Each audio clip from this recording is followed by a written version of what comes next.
Assalamualaikum warahmatullahi wabarakatuh. Hai anak-anak yang hebat dan soleh-solehah. Pada video pembelajaran pendidikan agama Islam kelas 4 kali ini, kita akan membahas bab yang ke-8, subbab pertama dan kedua, yaitu perilaku rendah hati dan hemat. Untuk itu, mari kita bahas perilaku terpuji yang pertama, yaitu rendah hati. Rendah hati dalam bahasa Arab disebut tawadhu. Jadi, tawadhu dengan rendah hati itu sama saja. Rendah hati adalah sikap tidak tinggi hati atau sombong atau tidak membanggakan diri. Tawadhu atau rendah hati termasuk akhlak terpuji dan dianjurkan dalam agama Islam. Tawadhu atau rendah hati bukanlah sikap yang merasa dirinya lebih hebat, paling baik, atau lebih kaya dari orang lain. Orang yang tawadhu tidak merasa sombong atas kelebihannya, sehingga orang yang tawadhu pasti tidak suka merendahkan orang lain. Akan tetapi, rendah hati juga bukan berarti rendah diri. Maksudnya, tawadhu bukan berarti merasa rendah dari orang lain sehingga merasa malu atau minder untuk unjuk kemampuannya. Misalnya, takut untuk bertanya atau berpendapat, tidak mau ditunjuk sebagai ketua dalam sebuah kegiatan, atau selalu tidak mau menampilkan kelebihannya dalam hal kebaikan. Nah, semua itu bukanlah rendah hati, melainkan rendah diri. Jadi, kita harus dapat membedakan antara rendah hati dengan rendah diri ya. Rendah hati atau tawadhu merupakan sikap tidak merendahkan orang lain namun juga tidak merendahkan diri sendiri. Adapun lawan dari sikap tawadhu atau rendah hati adalah takabur atau sombong. Islam melarang umatnya untuk bersikap sombong. Allah tidak menyukai orang yang sombong. Dalam Quran surat Al-Isra ayat 37, Allah Subhanahu wa taala berfirman yang artinya, "Dan janganlah engkau berjalan di muka bumi ini dengan sombong, karena sesungguhnya engkau tidak akan dapat menebus bumi dan tidak akan mampu menjulang tinggi setinggi gunung." Rasulullah Shallallahu Alaihi Wasallam juga pernah bersabda, la yadkhul jannata man kana fi qalbihi mithqalu dzarratin min kibri. Tidak akan masuk surga seseorang yang di dalam hatinya terdapat kesombongan sebesar dzarrah. Berikutnya ciri-ciri orang yang tawadhu atau rendah hati. Yang pertama, yaitu orang tersebut berusaha untuk selalu membahagiakan orang lain dengan tulus hati. Yang nomor dua, menghormati orang lain, yaitu tidak suka merendahkan orang lain. Yang nomor tiga, sopan dan ramah kepada siapa saja, tidak memperdulikan warna kulit, suku, kekayaan maupun yang lainnya. Adapun ciri orang yang tawadhu yang keempat adalah tidak menyombongkan diri. Artinya tidak merasa paling pintar, paling hebat, paling kaya, ataupun yang lainnya. Kemudian ciri yang kelima yaitu berani meminta maaf jika memang bersalah. Dan yang terakhir dari ciri orang yang tawadhu adalah mau mendengarkan pendapat orang lain. Contoh-contoh tawadhu atau rendah hati. Yang pertama yaitu menyapa dengan mengucapkan salam terlebih dahulu jika bertemu dengan teman atau orang lain. Nomor dua, menghargai orang lain dan tidak suka menghina. Nomor tiga, tidak memamerkan kepintaran atau kekayaan hartanya. Nomor empat, suka menolong dan memberi kepada orang lain. Nomor 5, tidak membeda-bedakan atau pilih kasih di dalam berteman.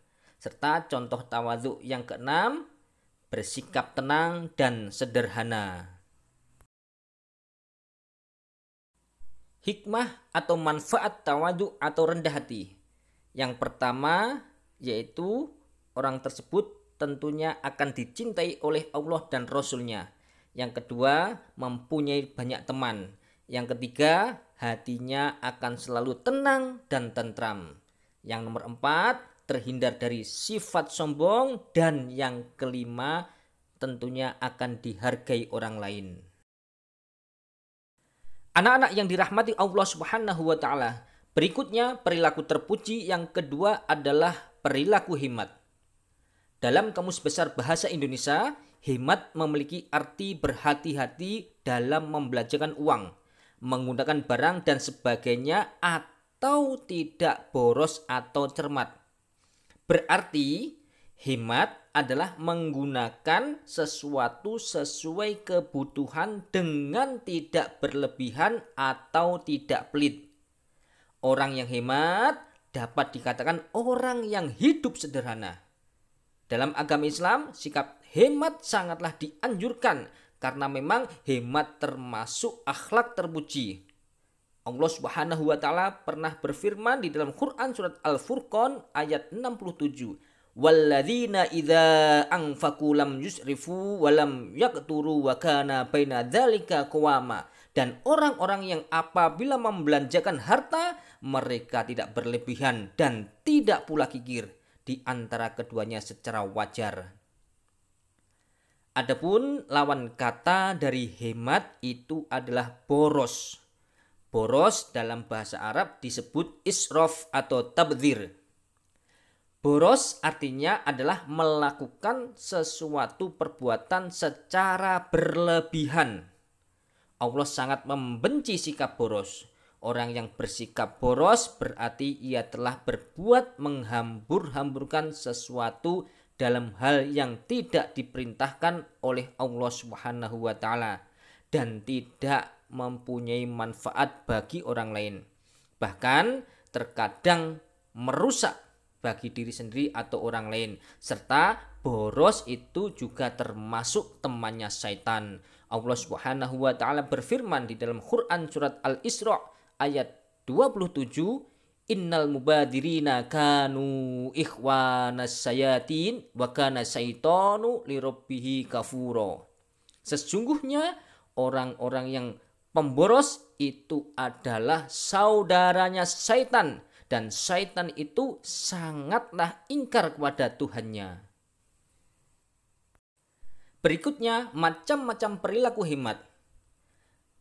Macam-macam perilaku hikmat terbagi menjadi 3. Yang pertama, hikmat uang atau hikmat barang, yaitu menggunakan uang atau barang dengan hati-hati. Sebagian uang atau barang digunakan untuk kebutuhan hidup, sebagian yang lain untuk ditabung dan disodakohkan. Pepatah mengatakan hemat pangkal kaya. Siapa yang ingin kaya, kuncinya harus hemat dan giat bekerja. Adapun macam perilaku hemat yang kedua yaitu hemat tenaga. Tenaga merupakan salah satu nikmat Allah. Nah, sebagai wujud syukur kita kepada Allah atas nikmat berupa tenaga tersebut, maka kita harus pandai-pandai menggunakan tenaga yang kita miliki secara wajar, tidak digunakan berlebihan atau dibiarkan sia-sia, tidak digunakan untuk apa-apa. Tenaga tersebut kita manfaatkan untuk hal-hal yang positif.